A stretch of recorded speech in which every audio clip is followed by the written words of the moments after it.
আমাদের ওইসব দিনই বোনদেরকে বলতে চাচ্ছি যে বোনেরা এখনো বিয়ে শাদী করেন নাই। সেটা হচ্ছে যে বিয়ে করার আগেই দিনের বেসিক লেখাপড়া শেষ করেন। এত পাগল হওয়ার দরকার নেই।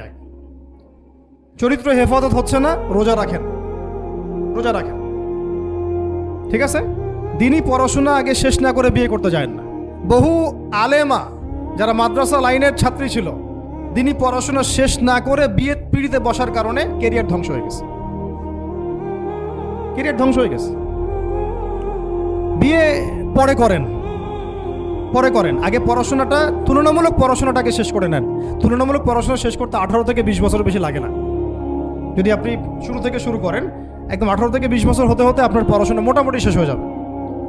আর যে সাবজেক্টগুলো বললাম আমি, ওইগুলোই বেসিক পড়াশোনা। এখন এটা হয়তো সবার ভাগ্যে নসিব নাও হতে পারে, সেক্ষেত্রে বিকল্প অপশন আমরা যাব। কিন্তু আগে মূলনীতি হচ্ছে একটা লেভেল পর্যন্ত পড়াশোনা করার পরেই বিয়ে করেন। কারণ বিয়ের পরে আপনার যত রেসপন্সিবিলিটি আসবে, এটা তখন পড়াশোনা মেনটেন করা এতটাও সহজ না, প্রায় অসম্ভবের পর্যায়ে পৌঁছে যায়। আর দু একটা বাচ্চা কাচ্চা হয়ে গেলে তো তখন আর কোনো কথাই নেই। তাহলে আপনারা কি আমাদেরকে আয়েশা রাদিয়াল্লাহু আনহার মতো একটা প্রজন্ম দিতে পারবেন না? যদি এটা আপনাদের উদ্দেশ্য হয়, সেক্ষেত্রে কি পড়াশোনা শুরু থেকে করা উচিত না?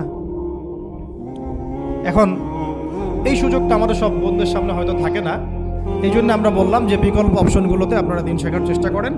আর এরপরে যখন বিয়ে করবেন, পড়াশোনা মোটামুটি শেষ হয়েছে, বিয়ে করবেন, এখন 18-20 বছর বয়স হয়ে গেছে, এখন আল্লাহর ওয়াস্তে দুনিয়াবি বিষয়কে সর্বোচ্চ অগ্রাধিকার দিয়েন না।